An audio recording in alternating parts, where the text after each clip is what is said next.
Olá, a paz do Senhor Jesus, tudo bem com você? Este é o meu, o seu, o nosso canal Embaixador de Cristo. Eu sou o pastor Vasconcelos e nós estaremos falando no dia de hoje a respeito da importância, da seriedade do que é o casamento cristão, ok?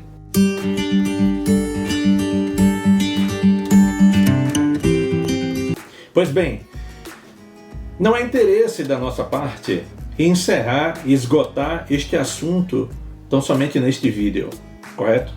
Porque assim este vídeo ficaria demasiadamente longo e com certeza nós não conseguiríamos dar um ponto final neste assunto. Casamento cristão é algo muito sério e, portanto, nós vamos abordar a vertente a respeito do que é, na verdade, o casamento cristão, para que nós tenhamos, assim, um novo olhar a respeito deste evento. Então, antes do casamento, irmão, nós devemos lembrar que são duas pessoas que vieram, de famílias diferentes, e entre eles nós temos níveis de instrução diferentes e educação diferente. Quando eu digo nível de instrução, eu estou falando de formação escolar propriamente dita. Tá bom? E quando eu falo a respeito de educação diferente, eu estou falando que é aquela educação passada de pais para filhos, tá bom? Da dinâmica da casa, dos hábitos na criação familiar, dos hábitos pessoais diferentes. A responsabilidade, irmãos, das iniciativas devem ser tomadas preferencialmente pelo cônjuge masculino, não que a mulher não possa ou não deva opinar. Tanto pode como deve sim opinar. O cônjuge masculino, ele precisa se habituar e se fazer habituar em ser ele o cabeça no relacionamento.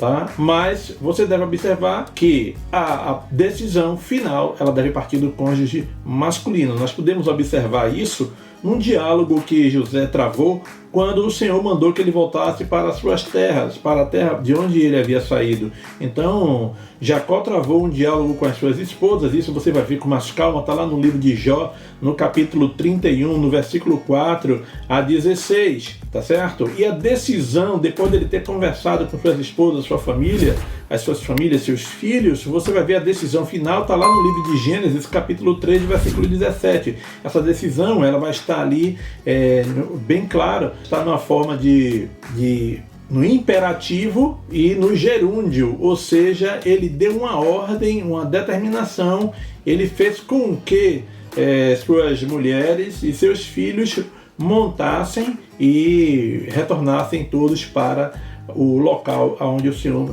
determinou que eles voltassem. Então, irmão, nós vamos agora verificar, fazer uma abordagem a carta que está lá aos Efésios, no capítulo 5, versículo 22 a 33. Esse texto é um texto clássico utilizado para os enlaces matrimoniais. Contudo, nós atentaremos aqui para os versículos 22, versículo 23, versículo 24, versículo 32 e 33, tá bom? Esses versículos diz assim: as mulheres sejam submissas aos seus próprios maridos como convém ao Senhor, porque o marido é o cabeça da mulher, como também Cristo é o cabeça da igreja, sendo este mesmo o salvador do corpo. Como, porém, a igreja está sujeita a Cristo, assim também as mulheres sejam sujeitas em tudo, submissas em tudo ao seu marido.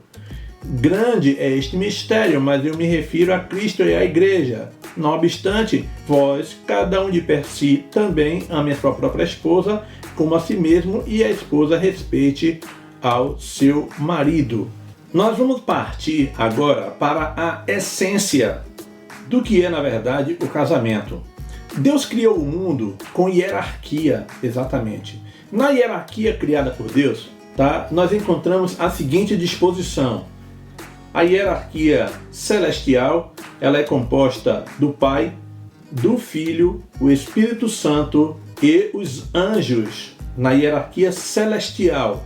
Na hierarquia mista, ela é composta do Pai, Filho, Espírito Santo, os anjos, o homem, a mulher e assim vem a família. Então, na hierarquia terrena, Deus criou primeiro o homem e depois a mulher. Você vai ver isso lá no livro de Gênesis, capítulo 1, versículo 27 e Gênesis, capítulo 2, versículo 22. E devido à união do casal, nasceram os filhos. Então, como eu acabei de dizer, primeiro o marido, depois a esposa e, por fim, os filhos. Irmãos, cadeia hierárquica, ela não é para ser quebrada. A cadeia hierárquica não é para ser quebrada de hipótese alguma. Na cadeia hierárquica celestial, Pai, Filho, Espírito Santo e os anjos, aquele único que tentou quebrar essa cadeia hierárquica por usurpação de poder, ele foi banido, ele foi expulso da presença do Senhor. Você vai ver isso lá no livro de Isaías, capítulo 14, versículo 13 a 15,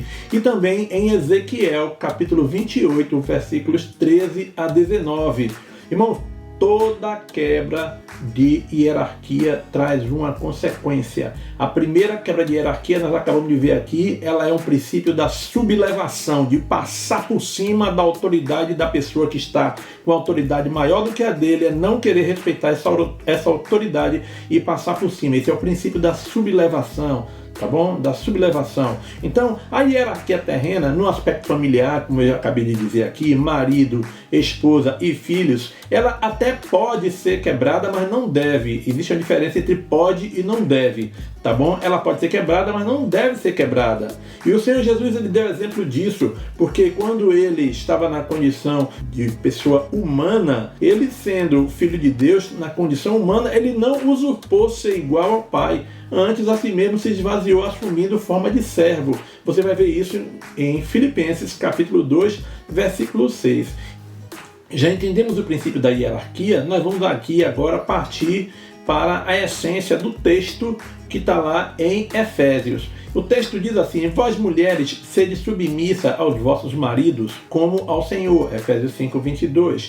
Muitíssimo conhecido o texto, né? Como já fora dito antes, o que devemos observar nesse texto, nesse versículo, para que possamos ver tanta responsabilidade atribuída às mulheres. O que é que precisamos observar aí? Irmão, em algumas partes desses versículos, nós temos lá, encontramos uma conjunção subordinativa. Conjunção subordinativa, que é um elo de ligação ao outro, mas que faz subordinação, tá? Que confere àquela oração valores circunstanciais de comparação, tá? De semelhança, ou seja, como ao Senhor, sede submissa ao vosso marido como ao Senhor. É algo que passa assim normalmente desapercebido, ou não atentamos para isso, o quanto isso quer dizer, o quanto tem de profundidade nisso aí. Mais adiante no versículo 23 encontramos a seguinte expressão: porque o marido é o cabeça da mulher, como também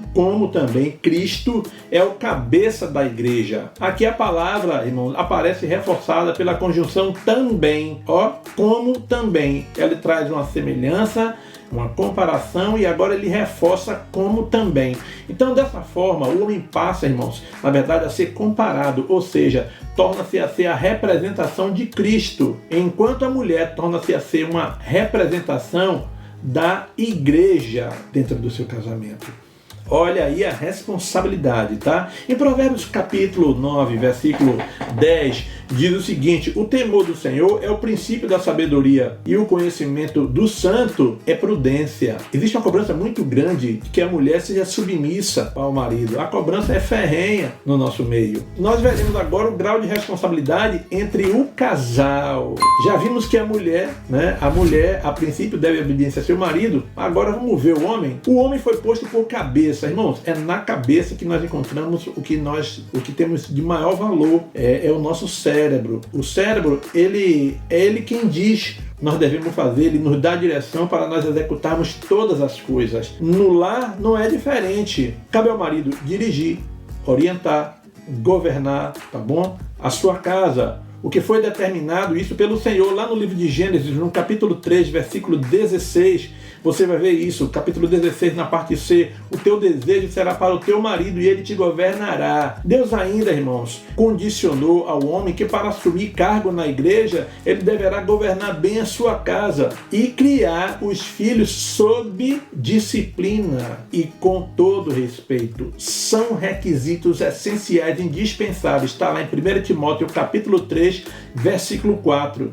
Então, irmãos, é grande a responsabilidade também do marido. É muito grande, pois ele está sendo comparado biblicamente como sendo o Cristo da sua esposa, da sua família. Exatamente. E aí, se realmente nós buscarmos viver como manda as Escrituras, tudo vai ficar mais fácil, pois a mulher, ela está comparada à igreja e por isso deve com toda submissão obedecer a seu marido, visto que ela está ou deveria estar personificando, né, a igreja do Senhor Jesus em cada lar, visto que o marido também está personificando o Senhor Jesus. A deferência, irmãos, a respeito e a serenidade devem ser recíprocos entre os dois. É por isso que o versículo diz que a mulher deve ser amada como Cristo amou a igreja, Efésios capítulo 5, versículo 25. Então, a mulher, ela deve ser amada. O homem tem que estar amando, zelando, cuidando, tratando bem da sua esposa. Não é somente fazer a cobrança para o lado da mulher,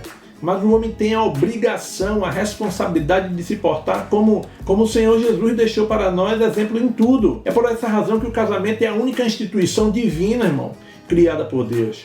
Porque o restante, tudo depende dessa união. A família, a igreja, a sociedade. O casamento, irmãos, é a realização de uma aliança celebrada diante de Deus, diante dos homens e também da igreja do Senhor. O casamento, irmãos, também ele é um contrato. As pessoas assinam o termo de casamento e é preciso também testemunha. Ali é um contrato, ali é um pacto, é um contrato. Não atentar para isso faz com que nós nos tornemos infiéis no contrato, conforme está lá escrito no livro de Romanos capítulo 1, versículo 30 a 32. Entende? Não atentar para o casamento, as cláusulas e como devemos conduzir no casamento faz com que nós sejamos infiéis no contrato, com consequências severas. E agora, ao marido, como é que você está representando o Senhor Jesus dentro da sua casa? Fica fácil nós cobrarmos das mulheres postura, atitude, porque a mulher tem que me obedecer, mas a obediência da mulher, na verdade, ela tem que estar lhe obedecendo a partir do momento que o homem, na verdade, esteja se portando como Cristo Jesus se portou, em cumprimento à palavra, obedecendo às Escrituras, no trato, no zelo, em toda a sua forma de proceder. A obediência da mulher não é literalmente, exclusivamente a mim e a ti, marido. A obediência dela se retrata, na verdade, porque eu devo estar, você deve estar, nós devemos estar nos portando, na verdade, nos retratando para sermos exemplo como verdadeiros Cristo dentro de casa, no relacionamento, não somente em casa, mas em todo lugar. E a mulher? E agora, esposa? No século XXI,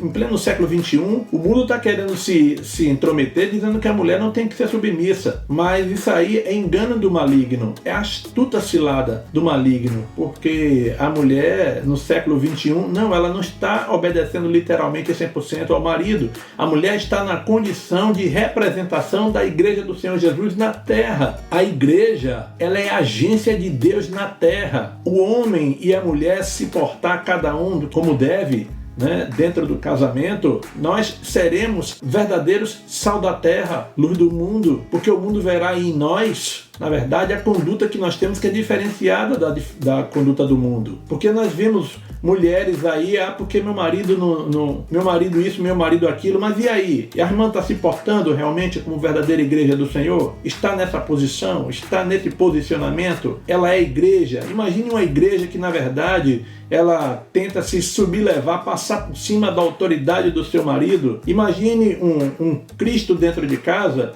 não consegue enxergar na esposa a igreja do Senhor e a trata de maneira ríspida, com grosseria e de maneira inconveniente. O Senhor Jesus não deixou esse exemplo para nós. Então, na verdade, nós temos que olhar para aquilo que nós estamos fazendo. Nós precisamos atentar que nós estamos vivendo a época da graça. As pessoas acreditam que nessa época da graça tudo, na verdade, quase que é passado como desapercebido, não vai ter consequência, mas a época da graça nunca foi, não é e nunca será de graça. Custou o sangue do Senhor Jesus na cruz do Calvário. E nós fomos chamados, na verdade, para sermos exemplos. O mundo precisa olhar em nós e ver em nós como exemplo para eles.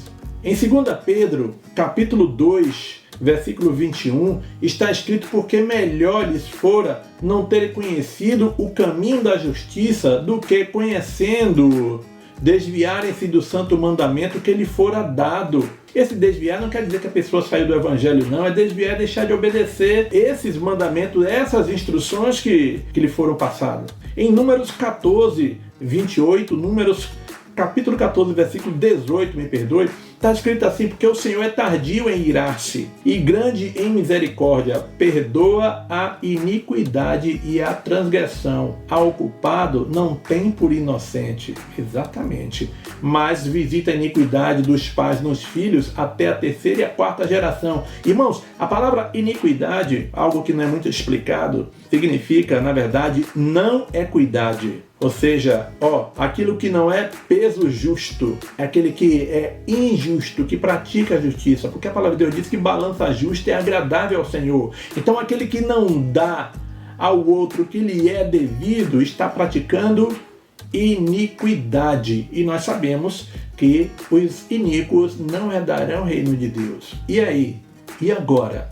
Como é que fica? A partir do momento que eu não reconheço a minha esposa como uma igreja, eu não vejo nela uma igreja, uma conduta de igreja, se ela não se comporta como tal, ou se ela se comporta e eu não dou o devido trato, eu estou agindo iniquamente. E se a minha esposa não vê em mim a representação perfeita em Cristo Jesus, não me dá o devido tratamento, o devido respeito, e não anda em cumprimento do que mandam os textos sagrados que foram lidos normalmente nos casamentos que são mais utilizados, Efésios capítulo 5, ou independente que seja outro texto, se não cumpriu, está agindo iniquamente, e os iníquos não herdarão o reino de Deus.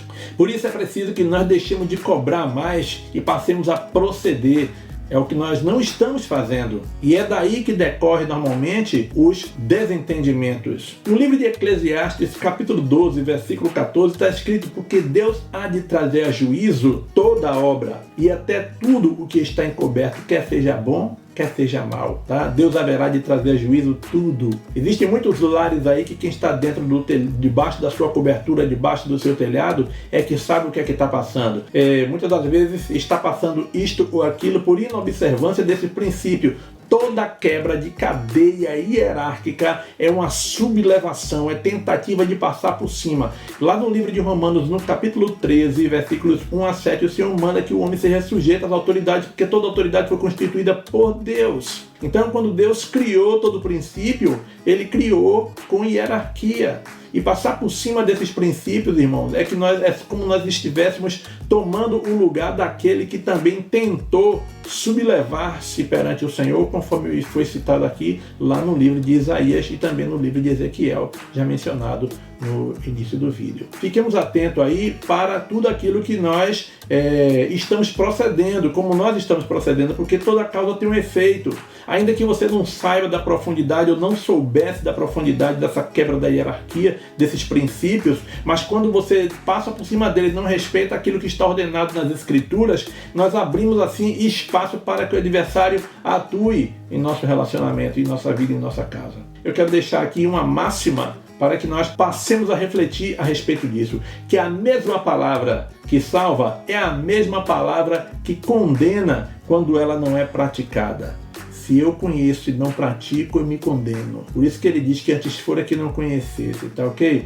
Se você gostou desse vídeo, se inscreva no canal, compartilhe esse vídeo, porque este é o meu, o seu, o nosso canal Embaixador de Cristo. Que Deus em Cristo Jesus continue te abençoando.